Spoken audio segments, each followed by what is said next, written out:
સૌરાષ્ટ્રનું Paris એવું મોરબી અને મોરબી નગરપાલિકામાંથી મહાનગરપાલિકા બન્યું છે. મહાનગરપાલિકાના પ્રથમ મેયર યુવા શિક્ષિત આપણી સાથે જોડાયા છે. પહેલા તો તેમનો પરિચય મેળવશું. ઉત્તમભાઈ, તમારો પરિચય અને શિક્ષણ વિશે. મારું નામ ઉત્તમ મહેશભાઈ સુરાણી છે. મારું એજ્યુકેશન છે બીએસસી કેમેસ્ટ્રી. લાસ્ટ હું 2 વર્ષથી યુપીએસસી સિવિલ સર્વિસ એક્ઝામની તૈયારી કરું છું. ઉત્તમભાઈ, નગરપાલિકામાંથી મહાનગરપાલિકા બન્યું. નગરપાલિકા તો ત્યારે પણ 52 બેઠકો મળી હતી. મહાનગરપાલિકા બન્યું ત્યારે પણ 52 બેઠકો મળી છે. લોકોની અપેક્ષાઓ છે કે ભાજપ કામ કરી શકે છે, વિકાસ કામ કરી શકે છે. ભાજપે તમને આવડી મોટી જવાબદારી આપી છે. મહાનગરપાલિકાના પ્રથમ મેયર છો.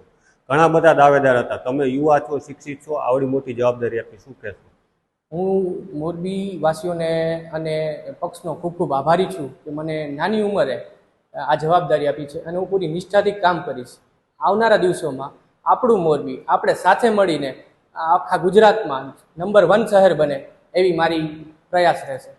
ઉત્તમભાઈ, આપણું મૂળ વતન આ મોરબી જ કે અન્ય કોઈ? ના, મારું મૂળ વતન મોરબી શહેરનું માળિયા તાલુકાનું રાસમપર ગામ. પપ્પા શ્રી અને વડીલો લાસ્ટ 35-40 વર્ષથી મોરબીના રહે. એટલે ટૂંકમાં તમારો જન્મસ્થળ આ મોરબી શહેર જ છે. એટલે મોરબી શહેરની પ્રાથમિક જરૂરિયાતો, પ્રાથમિક જે જરૂરિયાતો છે તેના વિશે તમને જ્ઞાન છે, સંપૂર્ણ જ્ઞાન છે. મોરબી શહેરમાં એવી કઈ કઈ જરૂરિયાતો છે કે જેને આપણે પહેલા પ્રાયોરિટી આપી શકીએ? જે પ્રાથમિકતા છે, રોડ, રસ્તા, ડ્રેનેજ, સ્ટ્રીટ લાઇટ એ મજબૂત બને અને લોકોની સમસ્યા ઓછી થાય એવા અમારા પ્રયત્નો રહેશે.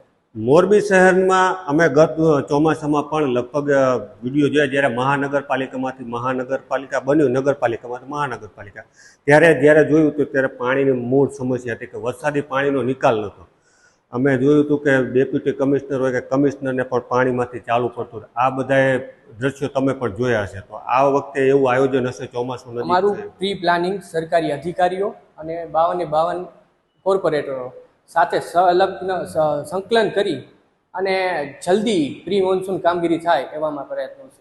મોરબીને તમે શું એવું આપશો કે જેની વૈશ્વિક ઓળખ? આપણે મોરબીની ટાઇલ્સ એટલે વૈશ્વિક ઓળખ છે. નડિયાદ, તળિયા અને ઘડિયાળ જે એની વૈશ્વિક ઓળખ છે તે મોરબી, અને એટલે જ મોરબીને આપણે પેરિસ કહીએ છીએ.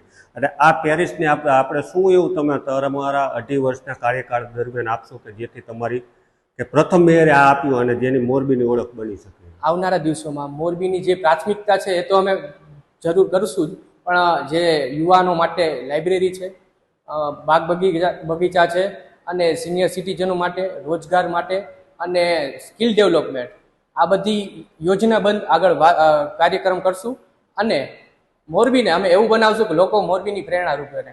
ખાસ કરીને તમે યુવા છો અને શિક્ષિત છો. ઘણી વખતે એવું બને છે કે લોકો લોભ લાલચથીને પણ આવતા હોય, તો એના ઉપર ભ્રષ્ટાચારના ઘણી વખતે એવું થતું હોય કે લોકો ક્યાંક આમ, તમે નવા છો રાજનીતિમાં તો? નવા છીએ પણ હું યુપીએસસી સાથે બે વર્ષથી સંકળાયેલો છું.